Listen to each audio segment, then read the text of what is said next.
Most publishers love to gloat about how many amazing features their games have. You're pretty much guaranteed to know everything a title has to offer before it even gets released. However, sometimes certain game modes aren't mentioned at all, and they end up becoming hidden gems that only a few dedicated players know about. Which is a shame because they're absolute blasts that are unlike anything else you can experience in their respective titles. I'm Jess from What Culture, and here are 10 awesome hidden video game modes you totally missed. Number 10, Peyote Trip, Grand Theft Auto 5. The great thing about Grand Theft Auto 5 is that whenever you get bored of shooting random civilians and escaping the police, the game has plenty of side activities for you to explore. There's tennis, golf, diving, yoga, and many other hobbies for you to enjoy. However, the most hilarious and entertaining of these game modes will require you to do a little bit of exploring. Although GTA 5 never mentions this to you, the region of Los Santos features a handful of peyote plants. Your characters can ingest these to have the trip of a lifetime. Each of the 27 peyote plants scattered around the map allow you to temporarily turn yourself into an animal. From simple cats and dogs to more intricate critters like eagles and even an orca, every single peyote trip is a unique experience that lets you explore Los Santos from a completely new perspective. There's nothing quite as fun in Grand Theft Auto 5 as being able to soar through the air as an eagle, especially since the entire time you're flying, your drugged character will comment on his new avian shape by cawing and admiring his glorious beak. Number 9, Duck Racing, Shenmue 2.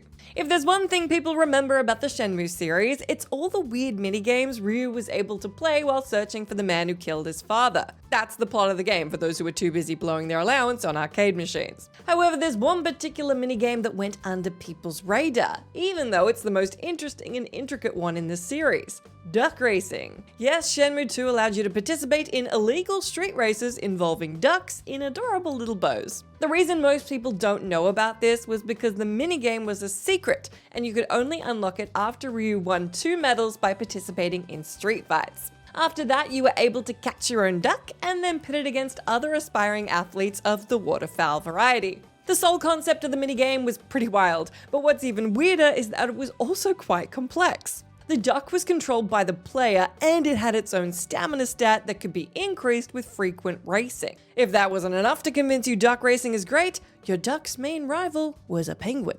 Number 8, Demon Tower, Night in the Woods. Night in the Woods is a 2017 adventure game where you play as a college dropout named May, who returns to her hometown right as it's plagued with random disappearances and occult sightings. The game mostly revolves around your day-to-day life in Possum Springs and solving the town's mysteries. But it also features some minigames, one of which is hidden on your character's computer, looking deceptively inconspicuous. Like any other young adult with too much time to spare, May likes to fill up her empty hours with a certain video game called Demon Tower.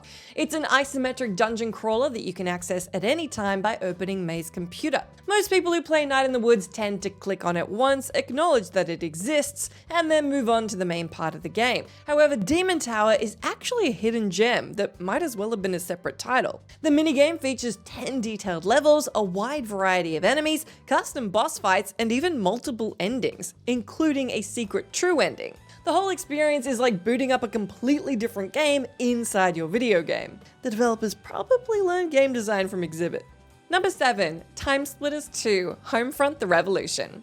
And speaking of serious cases of gameception, the secret port of Timesplitters 2, hidden inside Homefront: The Revolution, is probably the most famous example of this. Homefront contained a full, one-of-a-kind port of the 2002 sequel to Timesplitters, and for the longest time, people had no idea it existed. Most players were aware of the demo version inside an arcade machine in one of the levels, but it took years for them to find a special code that allowed them to play the full version. And even that was done with the help of Homefront's developers. Anyway, the port is an amazing feature and pretty much the only reason why someone would want to boot up Homefront: The Revolution these days. What's great about it is that the port doesn't just let you play the entirety of Timesplitters 2, it also upgrades a lot of its controls and physics to a more modern standard. Sure, nowadays you could just buy Timesplitters 2 on the Microsoft Store, but if you already own Homefront, you can get the exact same experience by just tapping into its secret arcade machine. Number 6. Vigilante Missions, Grand Theft Auto 4. The Grand Theft Auto series is more about running away from law enforcement officers than being one. However, if you really want to see what it means to be a cop in Liberty City, GTA 4 has the perfect mode for you. The so-called Vigilante Missions are a secret game mode that you can access at any point in the story by stealing a police vehicle and then going through the criminal records on its internal computer. Doing this will allow you to track random criminals running rampant in the city and eliminate them one by one. Compared to its predecessors from Vice City and San Andreas, Vigilante Missions in Grand Theft Auto 4 have a lot more variety, as they're divided into 2 categories. You either have to take down a whole gang of criminals or chase a single suspect who's escaping a crime scene on foot. The missions are pretty straightforward, but they really capture the feeling of being a loose cannon cop who's cleaning the dirty streets of Liberty City, one shootout at a time. Just don't do too many of them, or one day you'll catch yourself saying you're getting too old for this job. Number 5. Animal Kingdom, Crusader Kings 2.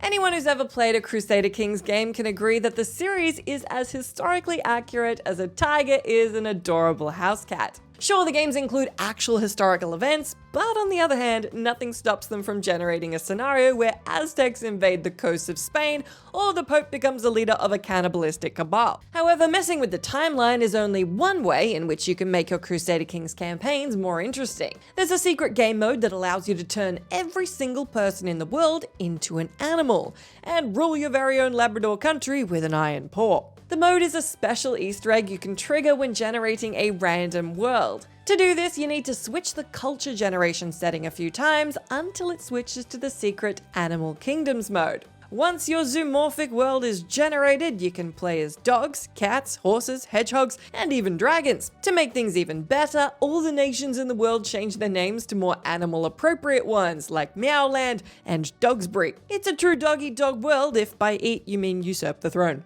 Number 4. Multiplayer mode, Duck Hunt. This might come as a surprise to many, but the original Duck Hunt for the NES includes a secret multiplayer mode which allows another player to control ducks while you try to shoot them. The reason why this mode isn't widely known is because it's only mentioned in Duck Hunt's manual, and you can only access it in the One Duck mode, which, let's be honest, isn't really that fun if you're playing against the AI. However, when it's another human being that takes the duck's proverbial reins, One Duck mode is like a completely different game. It becomes a huge competition between one player trying to aim their plastic gun at the screen and the other annoying the duck out of them. It's definitely worth trying out, but if you play as the duck, don't push your friend too much, or it won't just be the laughing dog they'll secretly want to shoot. Number 3. Darts, Stardew Valley. Stardew Valley is a game that seems to never run out of secrets. Every time you think you've seen everything the game has to offer, a new update will drop and add a bunch of new secrets for you to find. One of them is a neat little minigame that you could play by visiting a group of friendly pirates. A while ago, the game added a new island location that the player can visit by fixing Willie's old boat. The island is home to a secluded cave called the Pirate Cove, and while it's usually empty, every now and then its owners come back to it to rest their sea-weary peg legs. The player can interact with them to get some mead, but they can also challenge them to a friendly game of darts. The minigame is simple, but it's also incredibly addicting. Plus, the fact that you're playing it inside a pirate bar blasting shanty songs really adds to the experience. Number 2. Goblin Wars, The Elder Scrolls Oblivion. The Goblin Wars are a hidden mechanic in The Elder Scrolls Oblivion that allows the player to set up conflicts between different goblin tribes in the region. Watching them fight each other to the death is a lot of fun, which is why it's a shame the game never really explains how the wars work. The region of Cyrodiil is home to 7 major goblin tribes. At the start of the game, 4 of them are already at war with each other, but if you feel like the number could be bigger, you can always bring the other tribes in as well. In order to start a goblin war, you need to steal a totem staff from the lair of your goblin tribe of choice, then place it inside a cave belonging to another tribe. This will trigger an all-out war between them, which will cause the tribes to send out raid parties to each other's caves. If that still isn't fun enough for you, placing a totem anywhere in the world will cause the goblin to send a search party after it, and they'll attack and kill anything in their path. Nothing beats a good goblin war. Number 1. Boom Bam Golf, Legend of Zelda Breath of the Wild.